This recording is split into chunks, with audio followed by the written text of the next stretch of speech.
दोस्तों, पिछले वीडियो में हमने समांतर श्रेणी के बारे में जानकारी ली थी, साथ ही इसकी परिभाषा और इसके एक व्यापक रूप के बारे में भी चर्चा की थी, जिसमें हमने देखा था कि इस समांतर श्रेणी का जो प्रथम पद होता है उसे हम a से निरूपित करते हैं तथा इस प्रथम पद में एक निश्चित संख्या जिसे हम बोल रहे थे सार्व अंतर, इसको जोड़ने से हमें अगला पद प्राप्त होता जाता था, जिसे हम हमारा जो प्रथम पद जिसे हम a1 बोल रहे थे और इसे हम a से भी निरूपित कर रहे थे। और इस a1 के अंदर यदि हम एक निश्चित पद या निश्चित संख्या जिसे हम बोल रहे थे कि सार्व अंतर, अगर हम इसके अंदर प्लस कर दें तो हमें दूसरा पद प्राप्त हो जाता था। और इसी प्रकार हमें तीसरा पद प्राप्त होता था अगर हम एक बार और इसके अंदर सार्व अंतर अर्थात 2D अगर हम प्लस कर देते हैं तो हमें तीसरा पद प्राप्त हो रहा था। और इस प्रकार हमें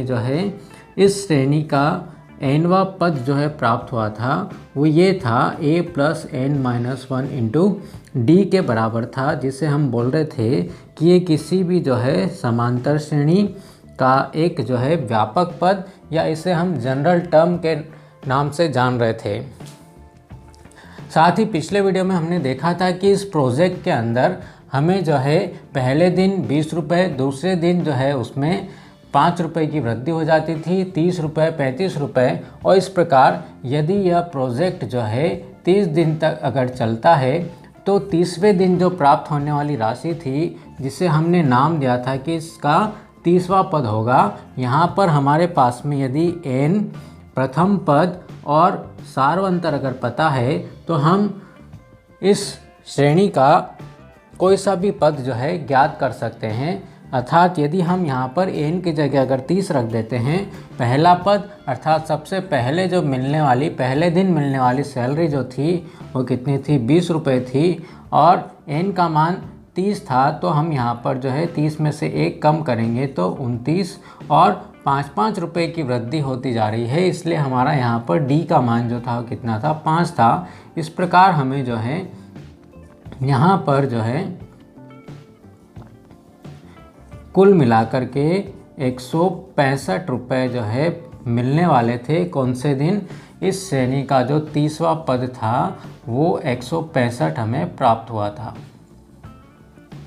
साथ ही हमने इस किसी भी समांतर श्रेणी के व्यापक रूप के बारे में बात करी थी कि किसी समांतर श्रेणी का जो व्यापक रूप होता है वो a, इसमें हमने d जोड़ा, a + d, फिर एक बार और d जोड़ा, a + 2d, इस प्रकार हमें पद प्राप्त होते जाते हैं। और हम nवें पद पर जाकर के बोलते हैं कि ये जो nवां पद होगा a + n-1 d के बराबर था, तो हम इसे समांतर श्रेणी का व्यापक रूप कह रहे थे। तो यदि मैं इस प्रोजेक्ट के अंदर ये जानना चाहूँ कि मुझे 30 दिन तक काम करने का कुल कितनी सैलरी मुझे प्राप्त हुई, या 30 दिन तक अगर मैंने इस प्रोजेक्ट को पूरा किया तो मुझे इन 30 दिन का मिला करके कितना रुपया प्राप्त होगा, तो ये जानने के लिए मैंने कक्षा के अंदर एक छोटा सा प्रश्न बच्चों से पूछा था कि यदि हम क्या करें कि हमारे पास में जो संख्याएं हैं 1, 2, 3, 4, 5, 6 और इस प्रकार से 10 तक की कुल संख्याएं हैं, यदि हम इनका योग करना चाहें तो हमें इनका योग कितना प्राप्त होगा। तो एक बच्चे ने इसका आंसर बड़ी जल्दी से मुझे दे दिया था कि इसका योग किसके बराबर होगा, 55 के बराबर होगा। अर्थात यदि हम इन सभी को क्या कर रहे हैं, जोड़ना चाहते हैं, इन 10 संख्याओं को जोड़ना चाहते हैं। तो मैंने उससे पूछा कि इतनी जल्दी किससे आपने बता दिया, तो उसने बोला कि यदि हम इन संख्याओं के जोड़ को s से निरूपित करते हैं तो इसको वापस से हम क्या करें कि पीछे से लिखना शुरू कर दें, अर्थात 10, 9, 8, 7, 6, 5, 4, 3, 2 और 1 तक, और इन दोनों को क्या कर लेते हैं, हम जोड़ लेते हैं। तो यहाँ s और s मिलकर के मुझे मिल जाएगा 2s, और इसका प्रत्येक पद देखें, यहाँ पर 10 और 1 11 मुझे प्राप्त हो रहा है। यहाँ 9 और 2 को मैं प्लस करूँ तो मुझे 11 प्राप्त होगा, 8 और 3 11 प्राप्त होगा। इस प्रकार मुझे ये 11 कहाँ तक प्राप्त हुआ है, अंतिम पद तक। अर्थात ये 11 कितनी बार मुझे मिला है, 10 बार मुझे 11 प्राप्त हुआ है। इस प्रकार यदि मैं 11 को 10 बार जोड़ता हूँ या 11 में मैं 10 का गुणा करवा देता हूँ, क्योंकि बार बार जोड़ना ही क्या कहलाता है, गुणा कहलाता है। इसलिए हम या तो 11 को 10 बार जोड़ें या फिर 11 में 10 से गुणा करवा दें, तो हमें उत्तर दोनों बराबर आएगा। और हम यहाँ से एस का मान निकालना चाहते हैं तो इस 2 को हम उधर ले करके चले जाएंगे, तो हमें जो है इस प्रकार जो है योग इसका कितना प्राप्त होगा, 55 जो है मुझे प्राप्त होगा। इसी प्रकार हम हमारे इस प्रोजेक्ट की अगर बात करते हैं तो इस प्रोजेक्ट में हम देखते हैं कि हमें जो है क्या करना है कि हमारा जो पहला पद जो यहाँ पर हमें प्राप्त हो रहा है, तो हमें इसका क्या करना, योग करना है। और हम चाहते हैं कि इन पूरे 30 दिन का योग हमें कितना प्राप्त होगा। तो पहला पद 20 है, दूसरा जो है 25 है, 30 है, और इस प्रकार जो है मुझे 30 पदों का योग जो है ज्ञात करना है। और मुझे इसका 30वां पद जो है वो कहाँ तक प्राप्त हो रहा है, 165 तक जो है प्राप्त हो रहा है। इसी प्रकार मैं अगर इसको फिर से लिखना चाहूँ जैसा कि उस बच्चे ने किया था, तो हम इसको पीछे से लिखना शुरू कर देते हैं। 165 के बाद मुझे 160 मिलेगा, 160 के बाद 155 मिलेगा, और अंतिम पद जो इसका मिलेगा वो कितना मिलेगा, 20 मिलेगा। और इन दोनों को हम क्या करते हैं, जोड़ देते हैं। तो यहाँ पर हमें एस और एस कितना प्राप्त हो गया, 2s।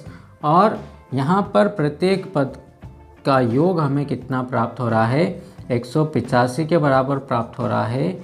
इनका योग भी 185, और हम आखिरी बार 165 और 20 को जोड़ेंगे तो भी 185 हमें कितनी बार प्राप्त हुआ, 30 बार हमें प्राप्त हो रहा है। तो इस 185 को हम 30 बार प्राप्त करके अगर हम इसका योग करना चाहें तो मुझे 185 30 बार प्राप्त हो रहा है, अर्थात 30 बार मुझे जोड़ना है, या 185 में 30 से हम गुणा करवा दें। इसको हम 2 से काट देते हैं तो अपने को मिलता है 15, अर्थात हमें इसका जो योग प्राप्त होगा, इस 185 में हम जो है क्या करते हैं, 15 का गुणा करवा देते हैं। तो 15 का गुणा करने पर हमें जो मिलता है 120 और 7 127, और 15 और 12 जो है 27 प्राप्त हो जाएगा। इस प्रकार से हमें जो इसका कुल योग जो मिलेगा वो 2775 रुपये, अर्थात मुझे इस प्रोजेक्ट में जो है 30 दिन अगर मैं काम करता हूँ तो 30 दिन की सैलरी मुझे मिला करके कितनी प्राप्त होती है, 2775 प्राप्त होती है। तो अब कहने की बात है कि क्या इस सूत्र को भी हम जो है जनरल फॉर्म में बदल सकते हैं, क्या इससे हम कोई सूत्र जो है निकाल सकते हैं। तो बिल्कुल आप इससे एक सूत्र जो है निकाल सकते हैं। ये जो आंसर हमें मिला है इसी से हम जो है इसके जनरल फॉर्म की या सूत्र की हम बात करें तो हम देखते हैं कि यहाँ पर हमें जो क्या प्राप्त हो रहा है, इसका योग प्राप्त हो रहा है। और 185 जो हमें प्राप्त हुआ है वो कैसे प्राप्त हुआ है, 20 + 165 से प्राप्त हुआ है, और साथ ही हमें प्राप्त हुआ है गुना 30/2। इसको हम जनरल फॉर्म में चेंज करना चाहे या इससे हम सूत्र बनाना चाहे तो यहाँ पर हम देखते हैं कि जो 20 है हमारा वो पहला पद है, अर्थात ये हमारा ए है, और ये जो 165 है ये हमारा अंतिम पद आ रहा है, अर्थात A30 हम इसको लिख सकते हैं, या अंतिम पद, या इसको हम nवां पद भी जो है बोल सकते हैं। और जो 30 है हमारे पास में वो क्या है, पदों की संख्या है n/2। तो इस प्रकार हम देखते हैं कि किसी समांतर श्रेणी के जो n पदों का योग है n/2 a + an, और इस an को हम जो है इसका अंतिम पद भी बोलते हैं। इसलिए हम एक सूत्र यहाँ पर लिखते हैं n/2 a + l, l अर्थात इस श्रेणी की लास्ट टर्म या अंतिम पद के रूप में भी जो हम इसे बोलते हैं। तो हमने यहाँ से एक सूत्र इसका देख लिया कि समांतर श्रेणी के प्रथम n पदों का योग जो है हमें प्राप्त होगा n/2 a + an या n/2 a + l। इसी को जो है हम थोड़ा सा और आगे बढ़ा देते हैं, और हम देखते हैं कि हम जानते हैं कि हमने देखा था कि ये n/2 और a प्लस ये जो an है इसका सूत्र हमने देखा था a + n-1 इंटू d के बराबर होता है, जो व्यापक पद हमारा nवां पद कहला रहा था। तो n/2 यहाँ से अपने को मिलेगा 2a plus n minus 1 into D. अर्थात हम इसी को आगे बढ़ा करके ये भी लिख सकते हैं कि किसी समांतर श्रेणी के जो है n पदों का योग Sn जो है वो हमें प्राप्त होगा, वो इसके बराबर प्राप्त होगा n/2 2a plus n minus 1 into D के बराबर। तो हम इसी तरीके से जो है किसी समांतर श्रेणी के इन दोनों सूत्रों को जो है निकाल सकते हैं। किस प्रकार से हम इनको जोड़ेंगे, हम देख लेते हैं कि हम किस प्रकार से जो है श्रेणी के n पदों के योग का सूत्र जो है बनाते हैं। तो हम मान लेते हैं कि किसी श्रेणी के जो n पदों का योग है उसे हम s से निरूपित कर रहे हैं। इसका पहला पद a हो गया प्लस दूसरा पद जो हमारे को मिलेगा वो a प्लस डी मिलेगा। इसके बाद में जो अगला पद मिलेगा a प्लस 2d और इसका अंतिम पद या nवां पद जिससे हम बोल रहे हैं वो हमें प्राप्त होगा a plus n minus 1 into D के बराबर जो है प्राप्त होगा। इसी को हम उसी तरीके से पीछे से लिखते जाते हैं और यहाँ पर जो हमें इसके अंदर जोड़ देना है a plus n minus 1 into D plus इसके पहले वाला जो पद हमें मिलेगा वो मिलेगा a plus n minus 2 into D और यहाँ पर मिलेगा a plus n minus 3 into D. इस प्रकार से जो है हमें ये पद मिलते जाएंगे और यहाँ पर जो हमारा जो पहला पद था वो इधर आखिरी में आ जाएगा तो हमें प्राप्त होगा a। इन दोनों को हम क्या करते हैं, जोड़ देते हैं। जब हम जोड़ेंगे तो हमें यहाँ पर s और s कितना मिल जाएगा, 2s प्राप्त हो जाएगा, या इसे हम Sn भी बोल सकते हो कि ये n पदों का योग है। यहाँ इन दोनों में हम देखते हैं तो a और a यहाँ पर अपने को मिल जाएगा 2a plus n minus 1 into D. अगले पद में हम देखते हैं तो a और a हमें कितना प्राप्त हो गया, 2a प्लस यहाँ पर हमारे पास में n माइनस 2d है और एक d और हमारे पास में आ गया तो कुल मिलाकर हमें मिलेगा n माइनस 1 इंटू डी। और इसका जो अगला पद अगर हम देखते हैं तो यहाँ पर भी हमारे पास में a और a कितना प्राप्त हो गया, 2a प्लस 2d थे और n माइनस 3d थे तो कुल मिलाकर के इस प्रकार से होगा 2d plus n minus 3d, d हमने कॉमन लिया तो 2 प्लस n माइनस 3 अपने को मिलेगा तो कुल मिलाकर के अपने को मिल जाएगा यहाँ पर n minus 1 into D. Plus यहाँ पर हम देखते हैं कि a और a हमें कितना प्राप्त हो गया, 2a प्राप्त हो गया और n माइनस 1 इंटू डी। ये कुल कितने पद हैं, ये n पद हैं, इसलिए हम इनको जोड़ रहे हैं। कितनी बार जोड़ रहे हैं, n बार जोड़ रहे हैं। जब हम इनको n बार जोड़ते हैं तो अपने को इधर Sn n पदों का योग मिलेगा। कब, जब हम इसको दो को 1 के बटे में लेकर के आ जाएंगे और हम इनको जोड़ रहे हैं कितनी बार, n बार जोड़ रहे हैं। अर्थात इसके एक पद में हम किससे गुणा करवा दें, n से, क्योंकि सभी पद जो है क्या है, समान है। n इंटू यहाँ पर अपने को मिलेगा 2a plus n minus 1 into D.